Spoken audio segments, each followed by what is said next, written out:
if you go down to the woods today. We all have favorite trees, like the halfway tree, halfway to Brandon, the Wolseley elm of legend, the big cottonwood in Whittier Park, or the old elm in front of our home. We have a relationship with trees, even if it is only a smile we indulge when we see how lovely they look stark against the bright snow or decked out in their canopy of green. We like to vacation in summer on lakes surrounded by forests, and fortunately, we have plenty of both from which to choose in Manitoba.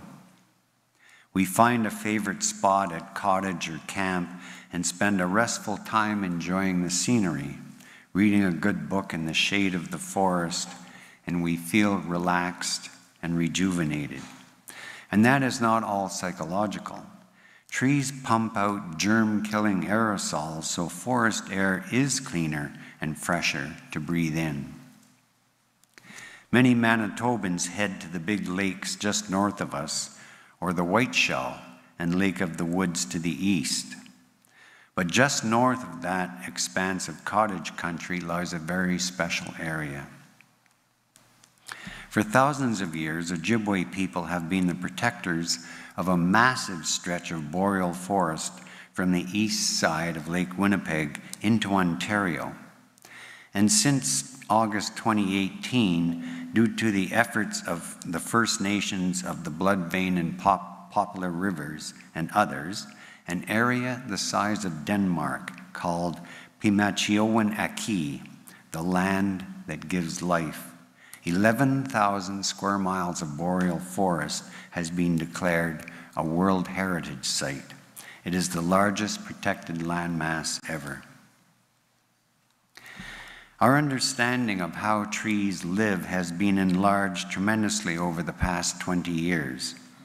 Our knowledge has been augmented by the work of scientists such as botanist and biochemist Diana Beresford-Kroeger, who has devoted a lot of study to what she calls mother trees. She writes in her book, To Speak for the Trees, mother trees are dominant trees within a forest system. They are the trees that, when mature, serve up the 22 essential amino acids, the 3 essential fatty acids, the vegetable proteins, and the complex sugars that feed the natural world. This menu protects the ability for all of nature to propagate, from the world of insects to the pollinators, to birds, to the small and large mammals. Many mother trees protect their home ground by producing an arsenal of natural allelochemicals that, beginning in the spring, flow automatically into the soil.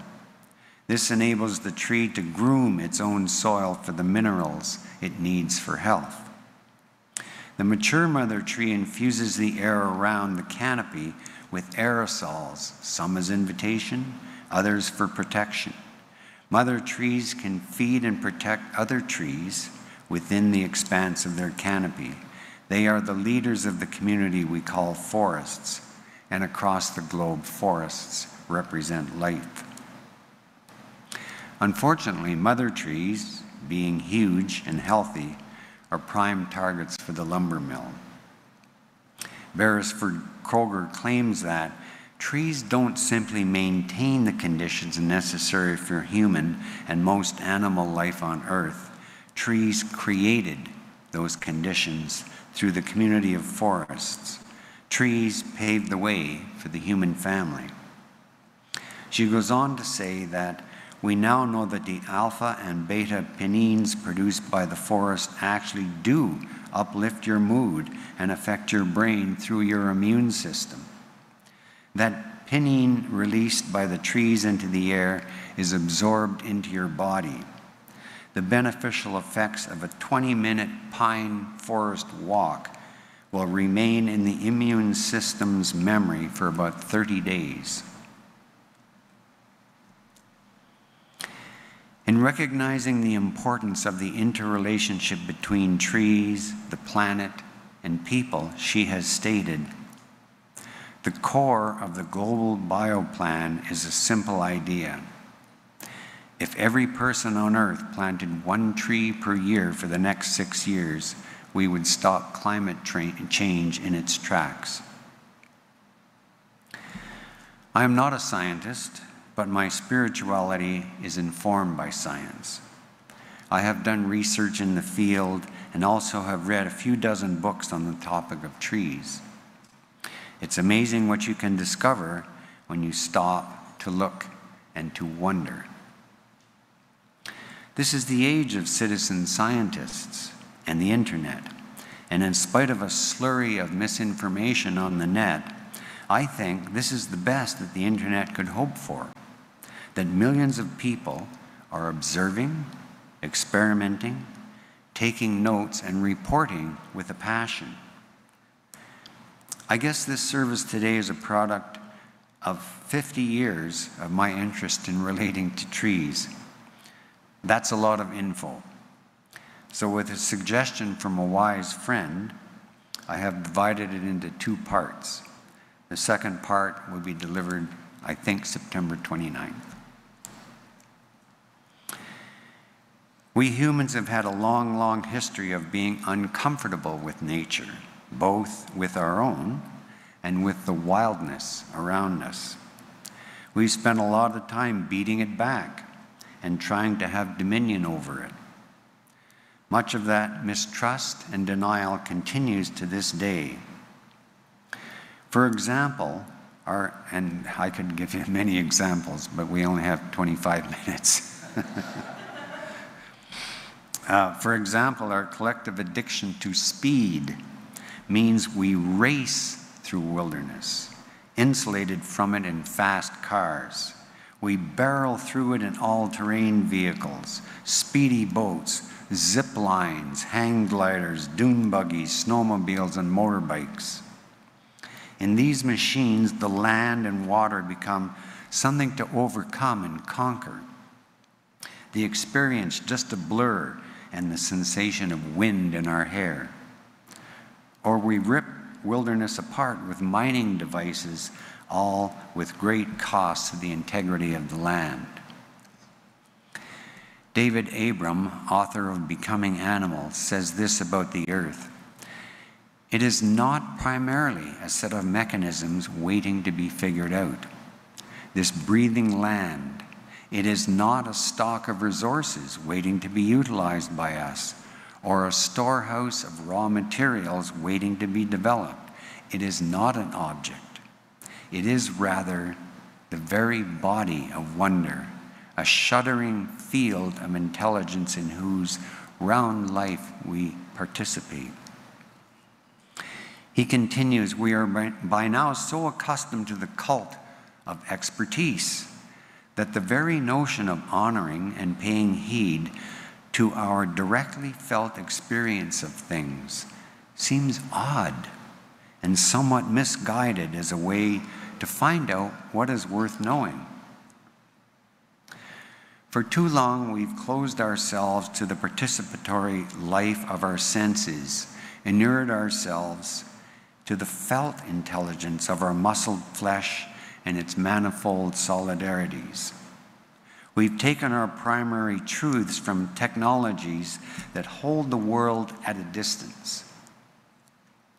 Mark L. Winston, in Listening to the Bees, says, by the way, Winston says, the best honey in the world comes from Manitoba, and he's an international expert.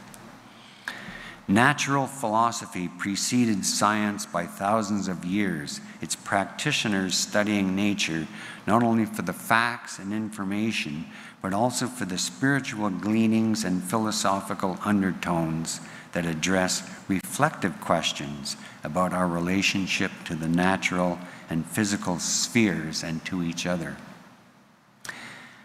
How then can we involve ourselves more humbly and intimately with nature? Lyanda Lynn Hopt, in her book Crow Planet, explains that we can take responsibility for our own biological education and the earth-sustaining work that entails. need not wait for anointing from either academia or politicians. Hope advises carrying a notebook when wandering in the forest. Writing is a way of seeing. Writing catches a moment and lends it substance. Writing down an observation gives us a sense of and trust in our vision. And I would say the same about photography. We take a picture of a loon, for example, even though millions of others have already taken photos of loons, and we can find similar pictures everywhere. So why do we take the picture? Because it is the record of our feeling of awe and wonder, our personal encounter with the wild, our connection. Another observer of tree life is German forest custodian and best-selling author Peter Wolleben. In his book, Wisdom from the Hidden Life of Trees, he offers, beeches, spruce, and oaks all register pain as soon as some creature starts nibbling on them. When a caterpillar takes a healthy bite out of a leaf, the tissue around the site of the damage changes. In addition, the leaf tissue sends out electrical signals just as human tissue does when it is hurt. It takes an hour or so before defensive compounds reach the leaves to spoil the pest's meal. Trees live their lives in the really slow lane, even when they are in danger. That's from his newest book, just out this year. When we, as scientists and as ordinary, curious and caring people, when we start to think outside the box, we make all kinds of discoveries. We have been taught that the brain is the intelligent center of a living entity, and that it is located at the front or top of the body. But what if there were several brain-like centers in a living being, and that, like a tree, they were located in the roots? Could those also be centers of sentience? What if trees had the ability and will to sense and assist neighbors and kin in need? What if the sense of taste was not located in the tongue, but, like trees, was located in the leaves? Could those too be centers of sentience? If we lay down our ingrained, simplistic ideas of what a tree is about, we begin to accept that trees possess intelligence, sentience, communication abilities, defense mechanisms, family and species affections, regeneration abilities, and the will and ability to regulate the planet's chemical equilibrium. And it appears that forests are more capable than people in regenerating the forests and in fighting climate change. How do you grow a garden? Well, first you till the soil until it is loose and airy. You make some holes in it, drop in seeds, cover, and water. Then you spend the next several weeks removing any weeds that are trying to compete with your plants for sunshine and soil nutrients. And you might spray for hungry insects or fungus. So how do you plant a forest after clear cutting? Well, you plant your seedlings or saplings in rows spaced far enough apart so they will get sunlight, and remove any so-called weed trees like birches. And over several years, your saplings will grow into nice evergreens for your commercial logging operation. But something is wrong. You notice that the trees are not as healthy as their naturally grown cousins. They are more susceptible to disease, insect infestation, and wind damage. Upon further examination, you find that the wood is not as dense or as durable. What seemed to be working for growing broccoli and daffodils doesn't work very well at all for growing trees. So what if we consulted the world's most brilliant silviculture scientists and leave them to replant forests? Yes, that would probably work, because the world's most brilliant forest scientists are the forests themselves. Western societies have spent millenniums considering trees to be simply things for our use, the trees bereft of any kind of thought process or idea of planning. But new science does credit trees with a special kind of intelligence and the ability to plan and take action, but we may be blind to notice it because we often don't have the patience to wait around 40 years to see the results. Trees, the highest form of plant life, have been keeping the world habitable for living things for more than 350 million years. Trees maintain homeostasis, or equilibrium, by constantly regulating the amount of oxygen in the air to 21%. That amazing feat alone would seem to indicate a certain level of intelligence, foresight, and planning. So I'm just going to stop for a minute. Let's all take in a breath of fresh air. And another one. And let's turn to our closest trees and say, thank you, trees.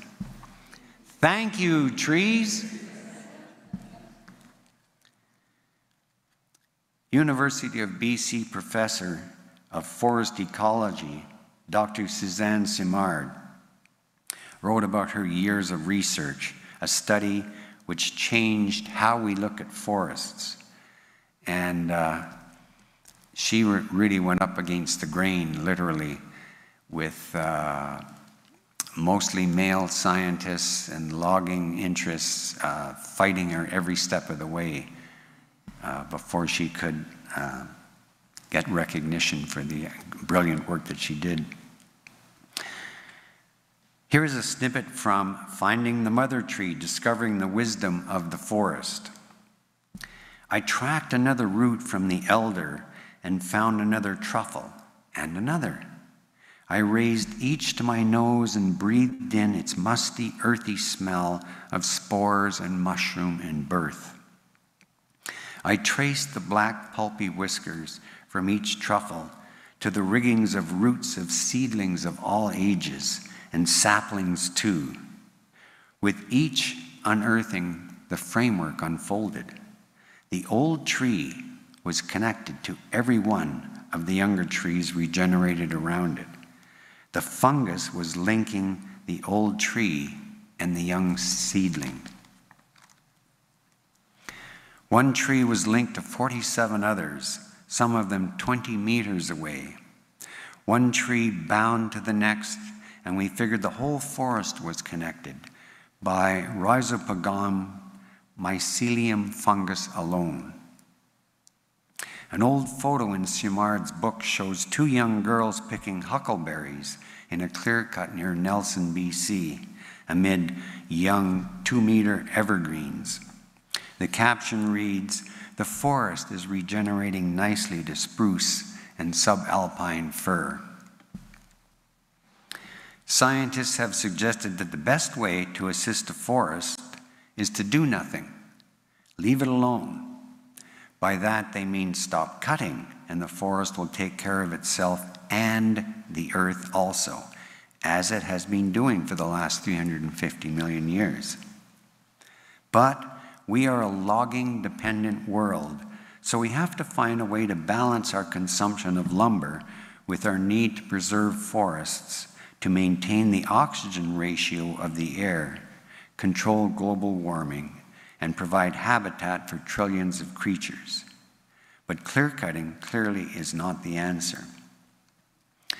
Last October, I saw firsthand what happens when you leave the forest alone. We were visiting friends in Erin, near Toronto. They live on a 10-acre property of mixed forest. Their dogs needed walking, so we followed our host John, 2 Great Danes, and a corgi along a beautiful autumn trail up and down hills through the trees. It was quite exhilarating. Returning to the front yard, John turned to point to a large, healthy section of mixed forest, the trees over 10 meters, 30 feet high, with a vibrant understory. John said, "When we moved here 40 years ago, this was all meadow. This forest regenerated itself." Wow, I was astonished and delighted. Forest fires have been in the news a lot lately. Forest fires are frightening, but as scary as they are, that is the norm for wilderness. Still, we get a visceral reaction when we see a forest burning. We see and smell the billowing smoke, and we watch planes drop what seems like a thimbleful of water on the blaze. Tears well up, and we feel helpless and mourn the huge loss of plant and animal life. And we think also about people whose homes and businesses have been destroyed, like what happened in Jasper, Alberta a few weeks ago. Residents were allowed to return to Jasper on Friday, but 1/3 of the town lies in ashes. In pre-settler days, people used to just pick up and move when fire threatened their community, and they were constantly on the alert for fire during the warmer months. But fire in boreal forests and on grasslands is a normal process of nature, generally caused by lightning and occurring in those areas about once every 20 to 25 years. What is different today is that after 140 years of efforts in good faith of trying to prevent forest fires and manage both forests and fires, those efforts have caused unusual additional growth of tree branches and fallen kindling. With warmer seasons now, this creates the perfect setting for a firestorm of epic proportions, especially during dry summers. When fires do start, they are often extremely difficult or impossible to control, as happened during the terrible summer of 2023, Canada's worst forest fire year ever. But we are caught up in a bind. We definitely need to prevent fires and try to extinguish those that have started. But this policy, in place for at least the last 140 years, wrestles with another consideration. There are several species of tree that actually require a forest fire to pop open their seeds to regenerate. The lodgepole pine is one of these species, and they line the highways as you drive through Banff National Park. Dr. Suzanne Simard describes a typical forest fire. With a single spark, patches of the forest would burn, the old trees usually surviving, the understory swept clean. If the fire scorched the floor in tandem with a good cone year, a new bunch of seeds germinated. So what can be done to manage forest fires? Pat and I go to Kimberley in southeastern BC every year, and when we were there last month, I picked up a copy of the Kimberley Bulletin. The headline read, "City of Kimberley makes progress on wildfire risk reduction work." The story described how the city gets assistance from the Forest Enhancement Society of BC, the FESBC, an organization that works towards creating healthier forests and focuses on assisting communities in creating sustainability, in climate action, and in First Nations participation in the forest economy. Excuse me. The city's effort at wildfire risk reduction includes trying to protect the habitat of the scarce Williams sapsucker, a species of woodpecker important to diversity and forest health. You might wonder what woodpeckers have to do with saving forests. The woodpeckers love to eat those pine bark beetles that are killing so many BC trees and create conditions for forest fires. Bob Gray, wildland fire ecologist and fire scientist with the city of Kimberley, says that the FESBC has been instrumental in tackling an extreme hazard area historically known as a dominant fire flow corridor between the Rockies and the Purcell Mountains. The fire prevention and managing efforts have included forest thinning, removing low-hanging branches, reducing fuel loads, and using prescribed burning. The team of biologists we work with collaborates closely with fire management experts and foresters to carefully plan our actions, Gray explained. We repeatedly test and adjust our strategies to find the best solutions that not only reduce the risk of wildfires, but also protect wildlife habitat. Additionally, Kimberley will benefit from large-scale fire risk and impacts assessment currently being conducted by the First Nations Emergency Society of BC, alongside the Ktunaxa Nation. As Unitarian Universalists who care about our planet Earth, we do what we can to support the interdependent web of existence, recognizing that we are part of that worldwide web. That is one of our cherished principles. So we avoid reckless consumption. We reuse the products of our daily lives. We recycle paper, plastics, cans, and bottles, and we compost. And in addition to those necessities, we must also turn our attention now to how we as a society use lumber. That's a lot of caring to be concerned with.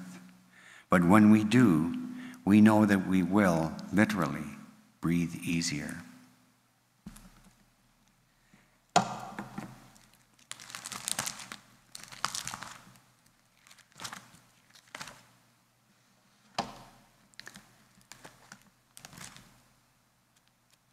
Please join in singing our closing hymn, number 1052, The Oneness of Everything.